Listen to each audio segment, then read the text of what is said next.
ఆ ఏఎంహెచ్ కూడా 0.01 ఉందని చెప్పి ఆవిడ ఇచ్చేసింది 4 లక్షలు. ఇంకా ఉంటే అంత ఊడితే అంత. మీ ఆవిడని వాళ్ళ అమ్మకి అనేసింది, 4 లక్షల అండాలు ఇచ్చింది కాబట్టి ఏఎంహెచ్ నువ్వు ఆడపిల్లవు అయ్యావు. ఇవ్వలేదు కాబట్టి మీ ఆయన మగపిల్లాడు అయ్యాడు. అయిపోయింది ఏఎంహెచ్ పాత్ర. మీ అమ్మ నేను కనేసింది ఒక ఆడపిల్ల కింద. నీకు పిల్లలు పుట్టాలంటే మీ అమ్మ కావాలని వెనకాల మీ అమ్మ ఉంటేనే కంటావా? మీ అమ్మ లేకపోయినా కనొచ్చుగా. అమ్ముంటే మంచిదే, పిల్లల్ని ఎత్తుకోవడానికి ముడ్డి కడగడానికి ఉపయోగపడింది. లేకపోయినా పర్లేదు కదా, అయ్యమ్మన్నా కడిగి పెట్టింది. ఇక్కడ కూడా అంతే. ఏఎంహెచ్ అనేది 4 లక్షల అండాలు ఇచ్చేసింది పుట్టుకతోనే. ఆ అమ్మాయి ఆడపిల్ల కాదని డౌట్ వస్తే అప్పుడు ఆలోచించాలి. 4 లక్షల అండాలు ఉన్నాయి, ఆడపిల్ల అయిపోయింది అంటే ఇంకేంటి? 4 లక్షల అండాలు ఉన్నా మనకి ప్రెగ్నెన్సీ ఎందుకు రావట్లా? 4 లక్షల అండాలు ఉంటే ఒకటన్నా బిడ్డ కింద మారాలి కదా. మారట్లేదేంటి, రావట్లేదేంటి, కనపట్టలేదేంటంటే కోల్డ్ స్టోరేజ్లు ఉన్నాయి. అవి బయటికి రావాలంటే రప్పించే హార్మోన్ ఉండాలి. ఎల్హెచ్ ఎఫ్ఎస్హెచ్ నీ బాడీలో ఉండాలి, లేకపోతే అవి రావు బయటికి. తీసుకొచ్చేవాడు లేడు, వాటిని తీసుకురావాలి ఒకడు. తీసుకొచ్చిన తర్వాత వాటిని పెంచే హార్మోన్ ఉండాలి. పెంచిన తర్వాత వాటిని పక్వానికి వచ్చేటట్టు చేసి పగలగొట్టే హార్మోన్ ఉండాలి. పగిలిన తర్వాత అది వీర్యకణంతో కలిపే హార్మోన్ ఉండాలి. కలిపిన తర్వాత అది పిండం కింద మార్చే హార్మోన్ ఉండాలి. పిండం కింద మారిన తర్వాత అది గర్భసంచిలోకి వెళ్ళి అతుక్కునేటట్టు చేయాలి పిండాన్ని. అలా అతుక్కునేటట్టు చేసేది లేకపోతే వదిలేస్తుంది. మళ్ళీ బయోకెమికల్ అబార్షన్ అంటారు. అలా అతుక్కున్న తర్వాత మళ్ళీ ఎదిగేటట్టు చేసే హార్మోన్లు ఉండాలి. ఇలా 18 హార్మోన్లు ఉన్నాయి. అయ్యి ఎవడు చూస్తాడు? మా తాతయ్య చూస్తాడా? 4 లక్షల విత్తనాలు భూమిలో ఉన్నంత మాత్రాన మొక్క వచ్చేస్తుందా? భూమిలో యూరియా వద్దా, నత్రజని వద్దా, భాస్వరం వద్దా, పొటాష్ వద్దా, టైంకి 4 వర్షం చినుకులు పడద్దా? ఒక విత్తనం మొలకెత్తాలంటేనే ఇన్ని అవారాలుంటే లోపల ఉన్న ఒక అండము అది బిడ్డ కింద మారాలంటే ఇంకెన్ని హార్మోన్లు ఉంటాయి. అవన్నీ కూడా లేకోకుండా ఎట్ట వచ్చేస్తాయి నీకు అన్నీ? ఒక ఏమిచ్చి చూశాను రావు, ఇక నువ్వు పనికిరావు రావు అంటే అలా. అసలు పని చేసేసిన ఆవిడని పట్టుకుని మీ అమ్మని చూసి, ఆల్రెడీ నేను కనేసిన ఆవిడని చూసి మీ అమ్మని చూసి నీకు పిల్లలు పుట్టరని చెప్పినట్టు ఉంది. చెప్పచ్చట. ఇక్కడ కూడా అంతే. అసలు నీ ఒంట్లో ఉన్న హార్మోన్లు 18లో ఏవి సరిగా లేవు, ఏది అధికంగా ఉన్నాయి. అధికంగా ఉన్నా ప్రమాదమే. ఇప్పుడు విత్తనం మొలకెత్తాలి, 4 వర్షపు చినుకులు కావాలి, కానీ వరద వచ్చింది, విత్తనాలు కొట్టుకుపోతాయి. వరద రాకూడదుగా. అలాగే వర్షపు చినుకులే ఉండాలి. అసలు ఈ ఒక్క చినుకు కూడా పర్లేదు, నిండిపోతాయి, చచ్చిపోతాయి. ఇక్కడ కూడా అంతేనమ్మ. లోపల 4 లక్షల అండాలున్నా వాటిని ప్రతి నెల రప్పించి వాటిని పెంచి వాటి పక్వానికి వచ్చి వీర్యకణంతో కలిసేటట్టు పగలేటట్టు చేయడానికి చాలా హార్మోన్లు ఇన్ఫ్లుయెన్స్ చేస్తాయి. అవన్నీ కూడా చెక్ చేయాలి. అవి చేయలే నీకు. అవి చేయకుండా వదిలేశారు. వదిలేసి ఒక ఏఎంహెచ్ని పట్టుకుని ఊరేగుతున్నారు. ఏఎంహెచ్ తక్కువ ఉంది, ఐవీఎఫ్కి వెళ్ళాలి, డోనార్కి వెళ్ళాలి. రేపు చేస్తారు, 3 లక్షలు తీసుకుని ఐవీఎఫ్ డోనార్ చేస్తారు. పోయింది. ఎందుకు పోయింది మేడం అంటే ఏఎంహెచ్ తక్కువ ఉంది కదరా అందుకే పోయిందిరా అంటారు. మరి ఈ 3 లక్షలు ఎందుకు తీసుకున్నట్టు? ఏఎంహెచ్ తక్కువ ఉందని చెప్పి నీకు ఐవీఎఫ్ చేయించుకోమంటే నీ ఉద్దేశం ఏమనిపిస్తుంది? ఓహో, ఈ 3 లక్షలు ఖర్చు పెట్టడం వల్ల, మేడం గారు చేసే ఐవీఎఫ్ వల్ల నా ఏఎంహెచ్ పెరిగి నా బిడ్డ నాకు వస్తుందేమో అనుకుంటావు నువ్వు. ఇంతగా మేడం వర్షన్ ఏంటో తెలుసా? ఏఎంహెచ్ని మనం పెంచాలేము, తగ్గించాలేము. ఏం మాట్లాడుతున్నావు నువ్వు? నువ్వే డాక్టర్ నేనా అంటది ఆవిడ. అదేంటి మేడం మీరేగా ఏఎంహెచ్ లో అంటే ఐవీఎఫ్ చేయించుకోమన్నారు. చేయించుకోమన్నాను. మరి ఇప్పుడు పోయింది కదా, మళ్ళీ ఏఎంహెచ్ లో కాబట్టి పోయింది అంటున్నారేంటి అన్నాను. మరి ఏఎంహెచ్ని పెంచుతారని నేను అనుకున్నాను. ఏఎంహెచ్ పెంచలేనని చెప్తున్నాను కదమ్మా, ఏం మాట్లాడుతున్నాను అంటది. మరి ఏఎంహెచ్ని పెంచలేనప్పుడు, తగ్గించలేనప్పుడు 3 లక్షలు పెట్టి ఐవీఎఫ్ ఎందుకు చేశారు? ఎందుకు చేశారంటే ఐవీఎఫ్ చేయడానికి నీకు ఏ గ్యారంటీ ఇవ్వక్కర్లా. నో గ్యారంటీ నీకు. డాక్టర్ గారికి 100% గ్యారంటీ, డబ్బులు వెళ్తాయి. అర్థమైందండి? ఆవిడకి 100% గ్యారంటీ కదా. నీకేదైనా గ్యారంటీ ఇచ్చారా? మరి ఇది బాగుంది కదా, ఇది బాగుంది కదండి. నిన్ను ఒప్పిస్తే చాలు, నీ దయ ఆవిడ ప్రాప్తం.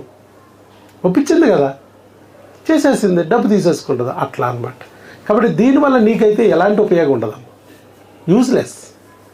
మరి ఏం చేస్తే ఉపయోగం?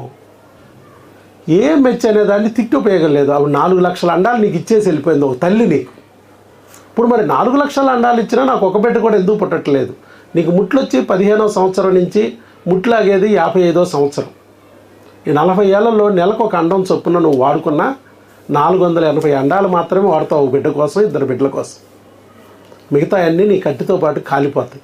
ఏఎంహెచ్ అన్ని ఇచ్చింది, మరి అయినా వాడలేకపోతున్నాం ఏంటండి?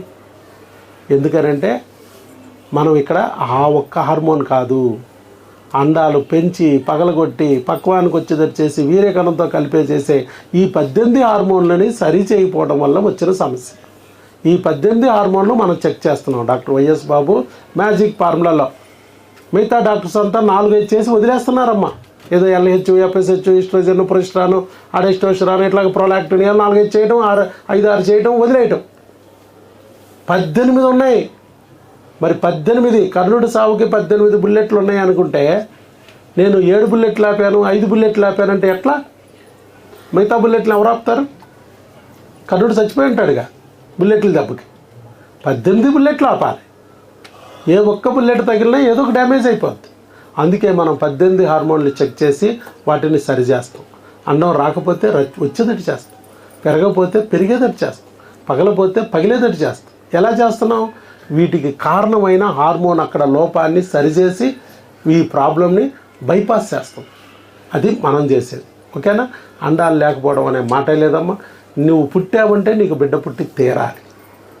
పుట్టలేదు అంటే అర్థం ఏంటి? నువ్వు ఆడదానివి కాదని కాదు, నీ ఒంట్లో కొంత రిపేర్ జరగాలి.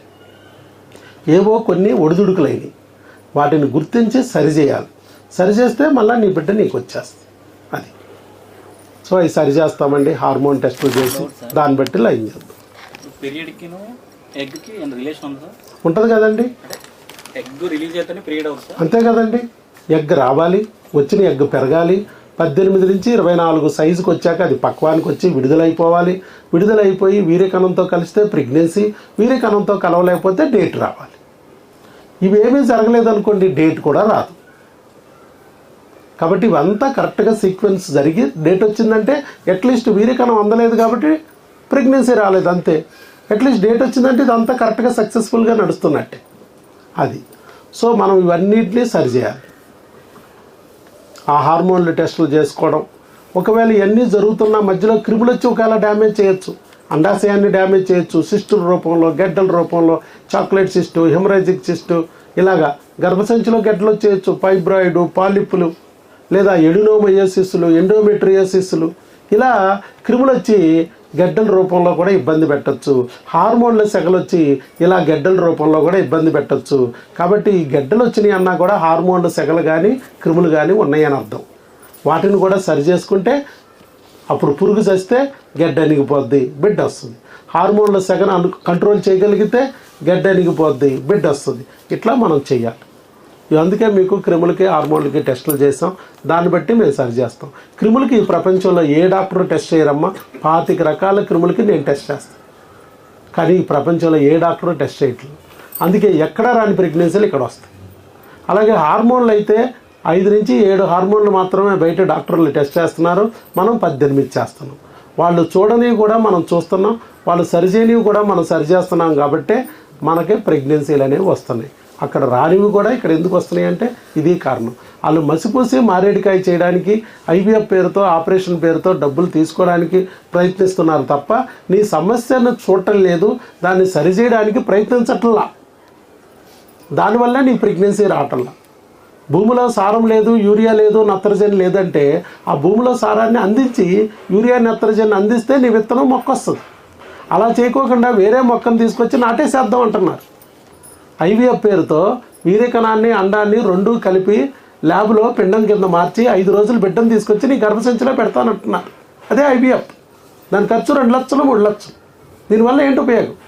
మొక్కను తీసుకొచ్చి నాటినట్టు. భూమిలో యూరియా లేదు, నత్రజని లేదురా మొగుడా అంటే నువ్వు మొక్కను తీసుకొచ్చి నాటినా అది ఎండిపోదా, చచ్చిపోదా? What is the use? వాళ్ళకు 3 లక్షలు వస్తాయి తప్ప నీకేంటి ఉపయోగం? ఇది నేను చెప్పేది. సో మన శరీరంలో ఉన్న లోపాన్ని గుర్తించి సరి చేసుకుంటే మనకు బిడ్డ వస్తుంది తప్ప మనం మసిపూసి మారేడికాయ చేసి ఐవీఎఫ్ పేరుతో, డోనార్ పేరుతో అక్కడ పడేస్తే ఆ పురుగు అక్కడే ఉంటే ఆ బిడ్డను కూడా పొడిచేస్తుంది, ఆ వీర్యకణాన్ని కూడా నవిలేస్తుంది, ఆ అండాన్ని కూడా డ్యామేజ్ చేస్తుంది. డోనార్ అయినా ఊరుకోదు. నీ అండం ఎంతో ఆ కొనుక్కొచ్చిన అండమైన అంతే, దాన్ని నీ వీర్యకణం ఎంతో డోనార్ వీర్యకణమైన అంతే. అలాగా డ్యామేజ్ చేసేస్తుంది, ఉపయోగం ఉండదు. అందుకే క్రిములు తొలగించుకోవాలి, హార్మోన్ లోపాన్ని సరి చేసుకోవాలి, అప్పుడే మీ బిడ్డ వస్తుంది, నిలబడుతుంది అని చెప్పి.